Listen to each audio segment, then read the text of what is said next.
Las normas de esta casa es que las preguntas son de 2 minutos máximo y las respuestas de 3 minutos máximo, y si pueden ser de 2 también, mejor. A ver, sí, decís quién es, allí. Hola, soy Drew. Buenas tardes a todos. De Deloitte. Una pregunta muy rápida. ¿A quién? Perdona. Es mejor que se haga preguntas directas a uno de los panelistas. A Milagros. En su opinión, ¿debería haber sido una multa contra Bankia en 2012? ¿Y debería ser una multa contra Volkswagen desde España? A mí me preguntas sobre las multas a Bankia y a... No tengo yo... 3 minutos para multar.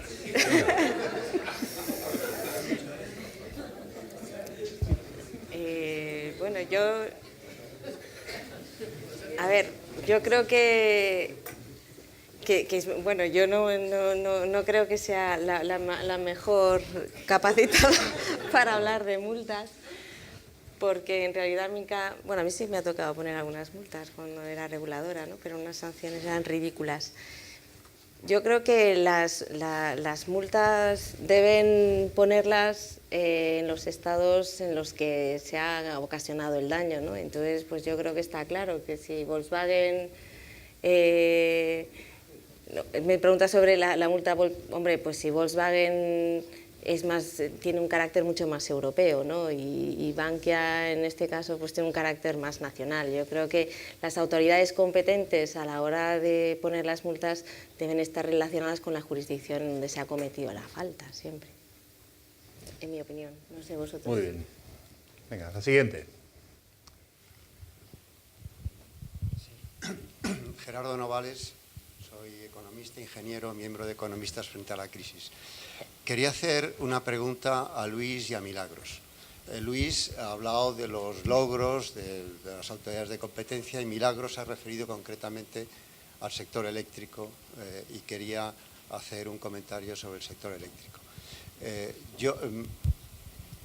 Más arriba. Sí, Milagros decía que podíamos estar contentos o que habíamos hecho muchos logros porque podíamos cambiar de comercializadora.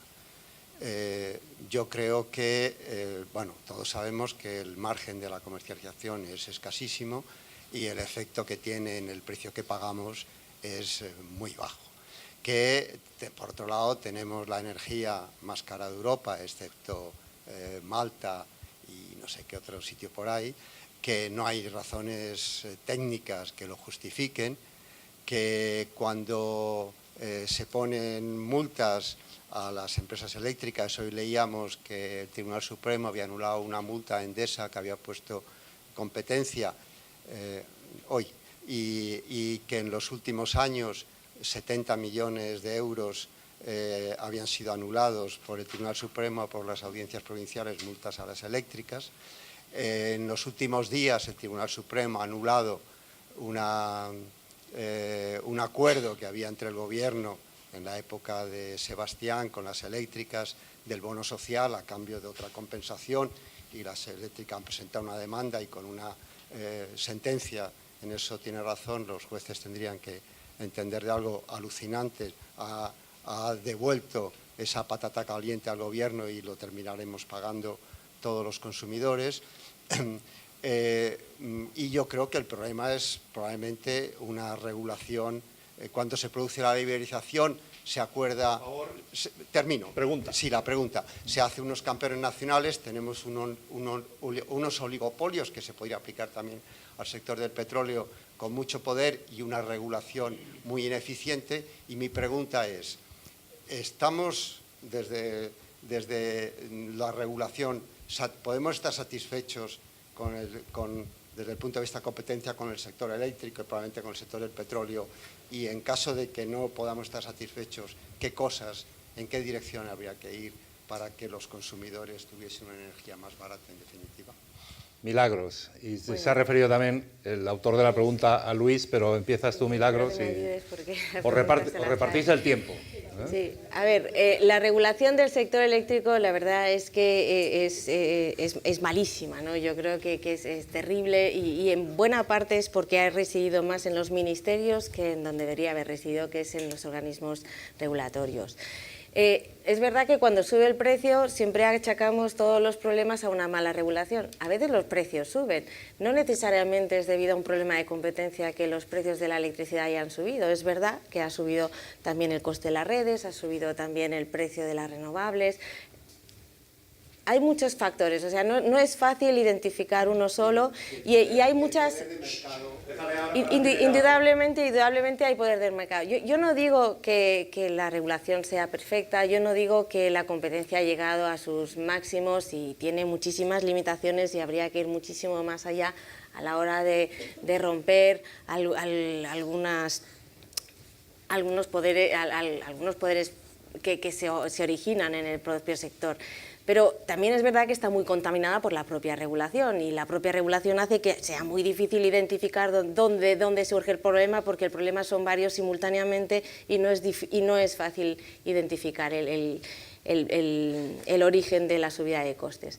Creo que a veces la vuelta a una regulación pues parece que lo resolvería todo, ¿no? Y volvamos como estábamos antes, hace 20 años, cuando la demanda era la mitad de la que era ahora, cuando no existían tampoco otro tipo de energías alternativas. Bueno, no se puede volver atrás, estamos donde estamos, tenemos que mejorar, es indudable. Pero sí que es verdad que hoy en día uno puede cambiar de suministrador, cosa que antes no sucedía. Es verdad que uno puede consumir hoy gas y conseguir una cierta negociación. Es verdad que no solamente están los consumidores domésticos, también existen consumidores industriales que hoy se están beneficiando en cierto modo de algunas tarifas mucho más económicas, por ejemplo en el gas natural.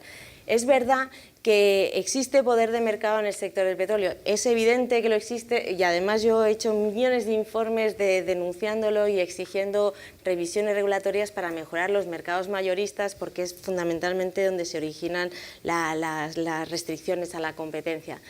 Pero es indudable que la liberalización ha sido buena en general y ha mejorado ciertas cosas. No todas, por supuesto que no, y esto es un proceso muy largo y estamos combatiendo contra empresas muy importantes que además continúan teniendo fallos de mercado porque las barreras de entrada son enormes y además yo no discuto, y además esto lo he dicho yo en mi presentación, la regulación está muy mal hecha en muchas ocasiones, pero fundamentalmente proviene de una mala asignación de atribuciones en las competencias sobre la regulación. Luis, ¿quieres añadir algo? Sí, estoy totalmente de acuerdo con Milagros en el sentido de que bueno, no estamos en el mejor de los mundos, en el sector eléctrico en particular, pero la situación, la pregunta es, el refrán dice que no se tomó Zamora en una hora, pero la cuestión es, sin la labor de la Comisión Nacional de la Energía, de la Comisión Nacional de la Competencia, sin la Comisión Nacional de los Mercados y la Competencia, sin esa labor, muchas veces de Pepito Grillo y muchas veces malentendida, fundamentalmente por los jueces, la situación sería mejor o peor. Bueno, pues algunos avances se han hecho. Es la visión del optimista o el pesimista. La botella está medio llena o medio vacía, pero en fin, desde luego la botella está con un poco más de agua de la que tenía antes de empezar el proceso, antes de empezar la actuación de las autoridades independientes. Siguiente pregunta. Allí al fondo. Miguel Odriozola, soy socio de competencia de Clifford Chance. Una pregunta para Jorge y para Cecilio. Y es, yo creo que hay algo extraordinario en el derecho a la competencia, y es que, por ejemplo, el equipo de economistas de Jorge o los abogados de competencia podemos trabajar en un asunto en otro país sin haber aprendido ahí derecho o economía. Entonces, pero puede ser Malasia, puede ser China, y está ocurriendo ahora mismo, y gente que tenemos trabajando en nuestros equipos de otros países. Entonces, yo creo que el derecho a la competencia es quizá el área del derecho más universal. Es decir, y mi pregunta es, ¿creéis que en los últimos 20 años hemos avanzado hacia un consenso mundial en cómo se debe aplicar el derecho a la competencia? ¿O que cada vez es más diferente el derecho a la competencia que se está aplicando en las diferentes jurisdicciones en el mundo? Empieza Jorge. Muy bien. Es cierto que existe una globalización de la práctica del derecho de competencia y de la economía de la competencia. Y el mismo economista que está haciendo un trabajo en la Unión Europea puede estar testificando mañana en Sudáfrica y pasado mañana en los Estados Unidos. En ese sentido, existe una cierta globalización. Pero hay algo que quiero destacar y hay un peligro importante del que tenemos que ser conscientes en estos momentos. Y es que en determinadas jurisdicciones, fundamentalmente hasta la fecha jurisdicciones en el este asiático, pero a partir del 8 de noviembre, a lo mejor en los Estados Unidos, el derecho de competencia se está empezando a utilizar como un instrumento proteccionista, como un instrumento que permite deshacer lo que se ha logrado a través de los acuerdos de liberalización de tarifas y acuerdos de liberalización del comercio, también no solo en términos de precio, pero no precio. Hay una serie de jurisdicciones que están utilizando el derecho de competencia como una forma de discriminar en favor de sus empresas domésticas y en contra de sus empresas, de empresas foráneas. Y el caso más notable puede ser China, donde no se ha revisado hasta la fecha ni una sola operación de concentración que conlleve empresas domésticas y, sin embargo, se han llevado a segunda fase y condicionado frecuentemente aquellas que conllevan la entrada de un operador foráneo. Y no solo China. Existen países que están utilizando el derecho de competencia para proteger sus empresas domésticas en sus mercados nacionales y para favorecer a sus empresas en los mercados internacionales. Y aquí tengo en mente muy concretamente a lo que pueden ser las autoridades coreanas o taiwanesas que en estos momentos están tomando medidas concretas en el área de propiedad intelectual para favorecer la posición competitiva de empresas como Samsung o como HTC en los mercados internacionales. El problema que me preocupa a mí es que en estos momentos esta actuación o utilización de la política económica, de política de competencia como instrumento proteccionista, que está limitado a algunas jurisdicciones periféricas y que desde luego es una tentación donde la Unión Europea no ha caído hasta la fecha, a pesar de lo que a veces dicen algunos políticos en los Estados Unidos, que esta utilización proteccionista se extienda a los Estados Unidos. Porque yo no creo que vaya a haber menos antitrust en los Estados Unidos con el presidente Trump. Yo creo que va a haber más, pero va a haber un antitrust distorsionado. Un antitrust que vaya dirigido a algunos sectores que no gozan del placer político de Trump domésticamente, y además creo que va a haber más antitrust con respecto a aquellas empresas europeas o en general no americanas que estaban intentando entrar en los mercados americanos a través de procesos de adquisición, que es una forma frecuente de entrar. Luego hay una globalización, pero hay peligros a esa globalización, y no lo digo yo, lo está diciendo la OECD, lo está diciendo UNCTAD, lo está diciendo el World Economic Forum y varios otros foros internacionales, alerta sobre la utilización de la política de competencia como instrumento proteccionista. Cecilio. Yo creo que gracias en particular a las autoridades de competencia americanas y a la Comisión Europea hay lo que se podría llamar de una forma un tanto gráfica una aldea global en materia de competencia, es decir, y por cierto la ICN, la Red Internacional de Autoridades de Competencia, se modela cada vez más en base a las grandes corrientes legales, o jurídicas para ser más exacto, y económicas que imperan, con matices, pero que imperan tanto en Washington como en Bruselas y por consiguiente también a nivel de la Red Europea de Competencia. Tenemos un liderazgo en ese sentido, hacía referencia a eso en mi intervención inicial, y es muy frecuente el contacto con autoridades, muchas de ellas diría yo de países exóticos en el sentido que acaban de crear esas autoridades de competencia, que vienen a vernos a Bruselas o van a Washington, dependiendo de de la geopolítica o de las consideraciones de cada autoridad nacional, para justamente decirnos, oye, ¿cómo aplico la norma de competencia? Primero, ¿cómo hago mis leyes? Y después, ¿cómo las aplico? Y en ese sentido nos suelen seguir mucho. Por mi condición de funcionario comunitario no puedo hacer referencia a países concretos, libertad que sí puede tener Jorge, pero de nuevo ahí, sin citar a ningún país, lo que ha dicho me parece muy sintomático y muy ajustado a la realidad. Y entonces lo que sí me parece también evidente es el que, y le agradezco el que diga eso, porque es la realidad, la Comisión Europea todavía hoy, y a pesar de los populismos que nos acechan, sin decir más, sigue aplicando las normas de competencia sin mirar el color de la bandera del país o países de donde vienen las empresas que estamos investigando. Uno. Dos, a pesar de la presión que tenemos muchas veces de determinados Estados miembros diciendo tenéis que impedir que entre este o aquel porque tenemos empresas que están sufriendo por ese tipo de competencia, pero nosotros seguimos convencidos que la asignación eficiente de recursos implica mercados abiertos y una política de competencia fair, como dicen en inglés. Dicho esto, la mejor forma de cargarse una política de competencia es entrar, por usar de nuevo malamente el inglés, en lo que los británicos y los americanos llaman industrial policy, es decir, el hecho de que yo tiño mis análisis jurídicos y económicos a la hora de mirar una concentración o un acuerdo colusorio o un abuso de posición dominante de las necesidades de mi propia economía o de mis propias empresas. El día que se haga eso, nos cargamos la política de competencia en Europa o en los países donde se lleva a cabo ese tipo de intervenciones mixtas. Me temo que existen países, y algunos de ellos muy importantes desde el punto de vista político y económico a nivel mundial, en una economía además globalizada donde eso puede estar ocurriendo, y es por eso por lo que está claro que la política de competencia europea solo se podrá mantener como es actualmente, es decir, sin tendencias a mezclar lo político con lo que es el análisis jurídico y económico, on the merits, hablando de nuevo en inglés, siempre y cuando tengamos una política comercial con respecto a esos grandes bloques económicos que no sea tampoco demasiado inocente, porque lo que está claro es que aquí no podemos estar funcionando con criterios muy abiertos si a su vez tenemos razones como para pensar que en esas otras jurisdicciones muy específicas, afortunadamente muy pocas, hay tendencias a la manipulación de los hechos con vistas a llegar a metas concretas.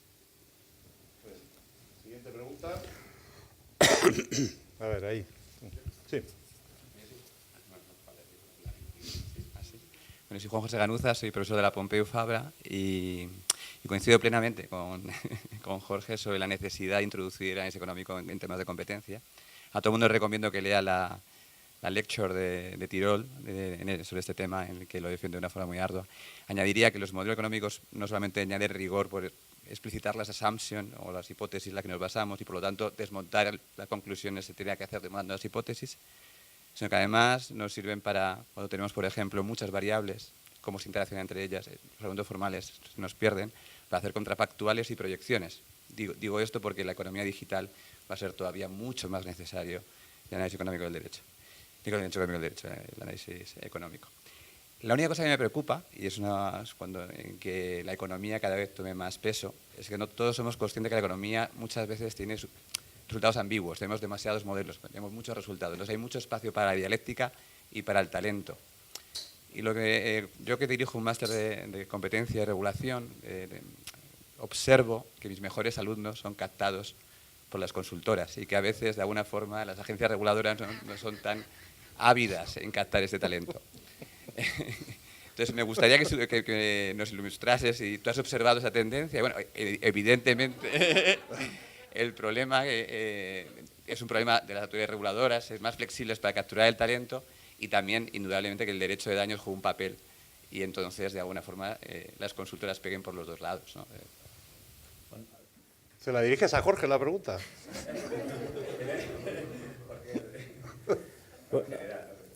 A ver, la situación del mercado de trabajo en consultoría económica cambia mucho de unos países a otros. Es cierto que hay determinados países donde las consultoras económicas tienen una ventaja sustancial con respecto a las autoridades, pues porque las autoridades tienen recursos limitados y como tienen esos recursos limitados, pues no pueden competir con nosotros por captar el mejor talento. En otras ocasiones, con independencia de los recursos que tengan, las propias legislaciones o sus propios estatutos les impiden contratar a gente que no sea funcionarios y eso también limita sus grados de libertad. En otros países, por el contrario, las autoridades tienen esa libertad y tienen los recursos y de hecho competimos ferozmente y en muchas ocasiones perdemos.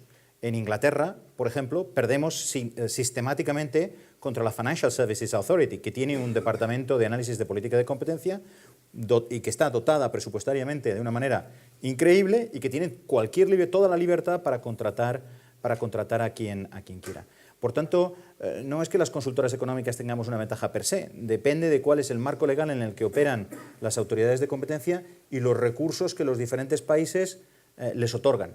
Obviamente, en Inglaterra, tras la crisis del 2008, el gobierno estimó que era importante tener una regulación no solo macroprudencial significativa con respecto a los bancos, sino también que era importante asegurar la competencia en el sistema financiero, y dotó un organismo independiente, totalmente independiente, y le dio todos los recursos para poder implementar esa regulación. Y ahí competimos y duramente, y además hemos perdido gente. Milagros, ¿querías añadir algo? Sí, quería añadir una cosa, que yo que he trabajado mucho tiempo en un organismo regulador, no voy a decir que siempre todo el mundo necesita más gente, y es evidente que los organismos reguladores pues se encuentran en una situación complicada, sobre todo ahora que hace que el organismo regulador dependa directamente de presupuestos públicos, y además creo que los reguladores no deben ser funcionarios, sino debe ser personal laboral, pero además debe ser, en particular los reguladores, la necesidad de continuar en un tema, llevar 10 años trabajando en ese tema, te hace un experto y necesita expertise. Y no se puede permitir en muchos casos, en competencia es un poco distinto, ¿no? Pero cuando llevas un tema sectorial es muy importante que exista cultura y que exista conocimiento de lo que está pasando, porque al final es una institución, y una institución es que institucionaliza los procesos, y para eso necesitas a gente. Pero hay una cosa que teníamos, bueno, ahora yo no estoy, pero teníamos en los organismos reguladores, teníamos toda la información. La consultora tiene una parte de la información, nosotros teníamos toda la información. Y puedes tener un ejército de gente que viene allí a reclamarte, pero tú tienes toda la información. Y además todo el mundo te da la información que tú quieres. Y eso es una ventaja comparativa con la que nosotros contábamos, y que además conseguíamos llevarnos el gato al agua en muchas ocasiones. y además tengo que decirte, las consultoras económicas tienen muchas ventajas en términos de remuneración, pero también tiene muchas ventajas trabajar en un organismo regulador en la cual pues, oye, la gente que está allí pues, también se cree lo que hace, y eso también es muy importante, ¿no? Cecilio, ¿quieres añadir algo? Confirmar lo que acaba de decir Milagros, pero en lo que se refiere a la perspectiva nuestra desde Bruselas, confirmar también que cada día nos resulta más difícil mantener en nuestras filas a gente de primer nivel, porque de primer nivel tiene que ser la gente que lleva casos como los que he mencionado y los que no menciono por razones obvias, habida cuenta de que tenemos delante de nosotros a formidables, y lo digo en el buen sentido de la palabra, interlocutores de gran calidad en sus análisis econométricos, que hay un ejemplo de alguien que está en unos niveles muy altos al respecto, o grandes firmas de abogados, y aquí hay algunas representadas, en las que se disponen de medios que muchas veces son incalculables con respecto a una administración pública como la Comisión Europea, que no tiene ni mucho menos esos medios. Cada día es más difícil, pero para ser sincero, durante este periodo que ha habido de crisis, yo creo que ha habido gente que ha hecho cálculos y se ha dado cuenta de que al final la Comisión, comparado con lo que estaba cayendo ahí fuera, no pagaba tan mal, a pesar de que no pagaba tan bien como las consultoras y las firmas de abogados. Cuando se produce un ciclo expansivo y entonces la economía empieza a mejorar sueldos y remuneraciones y sobre todo bonos, empieza a ser mucho más complicado mantener nuestra gente en casos de primer nivel, como acabo de decir antes. Nos salva, y veremos por cuánto tiempo, pero nos salva el que tenemos todavía gente que cree en esos principios a los que yo me refería al principio de mi intervención, es decir, que creen en cosas tan peregrinas como la construcción europea, el interés público y el hecho de que merece la pena ganar menos y a lo mejor, por lo menos, intentar representar el interés público, que no es una forma, y preservar los intereses de los consumidores, lo que no es una forma de decir que abogados y economistas desde el otro lado no estén haciendo a su manera algo semejante. Pero en la Comisión Europea todavía hay afortunadamente mucha gente que trabaja no por amor al arte, no seamos inocentes, pero sí porque consideran que merece la pena levantarse por la mañana y todavía mantener la noción de Europa y de un mercado cada día más integrado, a pesar de que no está de moda ese tipo de principios. Muy bien, se nos acerca la hora de la última intervención, que va a ser del moderador, por supuesto. 2 preguntas y una respuesta de todos los panelistas que quieran responder, una allí al fondo y otra aquí en segunda fila. José María Jiménez La Iglesia, de Delia Piper. Es una pregunta para ti. ¿Para el moderador? Sí. No, el moderador no puede ser. No está autorizado. Bueno, me autorizo yo a autorizas. responder. Y tiene que ver un poco con lo que estamos hablando ahora. Yo creo que la crítica, vamos a ver, no pienso criticar al votante de Trump. Ponte el micro más cerca. No pienso criticar al votante de Trump, y tampoco creo que la política de competencia norteamericana cambie de una forma distorsionadora para el futuro, porque a diferencia nuestro, al menos las agencias americanas en control de concentraciones están sometidos a un control judicial, como todos sabemos, si se quieren oponer, mientras que aquí no. En general son organismos independientes con una cierta tradición desde el punto de vista de procedimental y de institución. Entonces no creo que haya tantas variaciones y modificaciones, y creo que las discrepancias entre autoridades de competencia seguirán residiendo probablemente en abuso de posición de dominio, ¿no? Ahora, desde el punto de vista de selección de las personas que van a las instituciones, particularmente en España, y a lo que se refería antes Milagros y un poco Cecilio ahora mismo, ¿no?, con respecto a la Comisión Europea, en España tenemos un problema en el cual no hay oportunidad para abogados o economistas interesados en el interés público, para entendernos, participar desde el punto de vista institucional, ni en procedimientos, tampoco en promoción de competencia, en los cuales hay poca transparencia, ni en general en foros o en participaciones más colectivas, ¿no? Entonces, ya llegará, en algún momento dado esto tendrá que cambiar, e iremos a un modelo en el cual otro tipo de profesionales, no solo economistas o abogados, puedan participar en el consejo o puedan participar en la toma de decisiones. Ahora, yendo un poco más para lo que estamos, ¿tú crees que el Partido Socialista se equivocó al no participar en el nombramiento de consejeros en la actual CNMC? ¿Piensas que si hubiera participado y no hubiera dejado al Partido Popular el nombramiento de todos los consejeros actuales, la situación sería diferente a la que ahora vivimos y afrontamos en España? Hubiese hecho bien en prohibir la pregunta al moderador.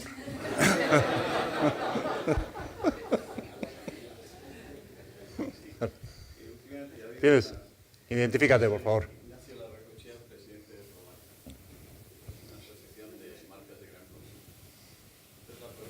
Últimamente la comisaria ha expresado un interés por el tema de la innovación, no solo por juzgar el funcionamiento de los mercados desde un punto de vista de precios, sino también desde un punto de vista de la evolución o florecimiento o falta de ello de la innovación. La pregunta mía es, concretamente, si pensáis, no sé, el que sea Cecilio o si no Jorge, que se dispone actualmente de las herramientas suficientes para asegurar este buen funcionamiento de la innovación en los mercados actuales, y si hay herramientas econométricos para juzgar si esto es así o no. Muy bien, pues ha dirigido la pregunta a Jorge y a Cecilio, pero también los otros dos panelistas, Milagros y Luis, si queréis añadir algo, porque va a ser vuestra última oportunidad de decirlo en público, lo hacéis. Y en el modo más sintético posible, tendríamos que estar acabando en 2 minutos. ¿Quién empieza? Cecilio. Venga. Yo creo que la innovación es una de las razones de ser de la política de competencia, particularmente en una economía globalizada como la que estamos. Sería absurdo por mi parte pretender que tenemos instrumentos tangibles que nos permiten asegurar que cada vez que tomamos una decisión, esa decisión va en la línea de preservar la innovación, pero desde luego es uno de los principios fundamentales de nuestra política de competencia, que es el no incitar a las empresas a que no innoven, interviniendo más de lo debido, y a su vez interviniendo cada vez que sea necesario. Por eso es tan complicado marcar la línea, para que justamente la innovación no se perjudique. Y la experiencia nos demuestra, y es algo más que empírica, que allí donde hay un mercado abierto, donde pueda haber, Jorge se refería indirectamente a eso antes o en otro contexto, entrada de nuevos actores, es donde se puede encontrar mayores niveles de innovación. El problema lo tenemos cuando una empresa en posición dominante pretende que nos estamos cargando su innovación simplemente porque estamos obligándole a que compita con otras empresas. Entonces ahí hay una función muy complicada por parte de una autoridad de competencia, y por eso el análisis económico es también fundamental, y además tendrá que ser, si es posible, un análisis dinámico, que es establecer cuándo empieza uno a atacar indebidamente la innovación que puede tener una gran marca, porque sé en qué contexto estás haciendo la pregunta, y cuando un nuevo entrante, no sé si se puede decir así en español, pongamos por caso una marca blanca en un supermercado, está afectando a esa innovación en la medida en que esté a lo mejor cogiendo parte o copiando un producto de una gran marca para ponerla con una marca blanca e intentar venderlo más barato a los consumidores. O sea, ese es un poco el contexto de tu pregunta. Yo creo que es en el caso por caso en el que podemos intervenir, en el que intervenangamos, en el que tenemos que intentar encontrar un equilibrio entre preservar el interés del gran actor con respecto al que entra nuevo. Pero no hay, que yo sepa, una ciencia preescrita que nos permita decir, haciendo esto llegamos a un resultado positivo. Jorge. Bueno, está claro que los economistas no sabemos predecir cuál es la gran próxima innovación, porque si no, no estaríamos aquí. Seríamos Steve Jobs y seríamos ultrabillonarios con unas stock options increíbles. Pero lo que sí que sabemos es cuál es la relación que existe entre estructura de mercado e innovación. Y es una relación un tanto compleja, pero sí que hay unas cuantas cosas que están claras. Un mercado extremadamente fragmentado probablemente no sea un mercado muy innovador. Un mercado donde no hay derechos de propiedad probablemente no sea un mercado muy innovador, pero un mercado altamente concentrado, un mercado monopolizado va a ser un mercado donde hay poca innovación. Decía el premio Nobel Sir John Hicks que el mayor beneficio del monopolio es el tener la posibilidad de no hacer nada, de poder ser un vago bien remunerado. Y por tanto es ahí donde tenemos que actuar. Probablemente lo que tenemos que preocuparnos es de aquellos sectores que están altamente concentrados, muy altamente concentrados, donde existen monopolios que persisten en el tiempo, y tenemos que preguntarnos si esos monopolios persisten en el tiempo como consecuencia de la propia innovación o si lo que son es un obstáculo a la entrada de nuevos operadores, y entonces tenemos que intervenir de una manera u otra identificando el obstáculo y resolviéndolo. Milagros, Luis, ¿queréis añadir algo? Bueno, mi experiencia con el análisis económico, pues la verdad es que fue muy descorazonador cuando yo estuve trabajando en los temas de petróleo, porque es verdad que no son suficiente evidencia demostrar que existe una colusión a través de los números, aunque tengas toda la información y tengas una buena información. Creo que el análisis económico por sí solo, hoy en día por lo menos, no es suficiente para iniciar casos. Necesitas algún otro tipo de evidencia que por el momento no es la evidencia o el análisis económico, y eso a mí me parece que es una pena, y me gustaría que se avanzara muchísimo más en eso, pero hoy por hoy eso todavía no sucede. Y bueno, pues te dejo la palabra ya para no extendernos. No, vamos, estoy totalmente de acuerdo. Mala política de la competencia sería la que impidiera la innovación. Ahora bien, la innovación, lo que hay que ver, como decía Cecilio, es que la innovación es la que es, no la que algunos dicen que es. Y en buena medida, pues está, en ciertos aspectos, está protegida por derechos de propiedad intelectual, y todos sabemos cómo hay veces que se ha usado también de esos derechos de propiedad intelectual. Un juez americano dijo en Estados Unidos, poco antes de la entrada de Bush en el gobierno, que la propiedad intelectual, sacrosanta, que nadie cuestionamos, protege la innovación, no se puede utilizar sacrosanta, pero algunos somos bastante escépticos por la naturaleza.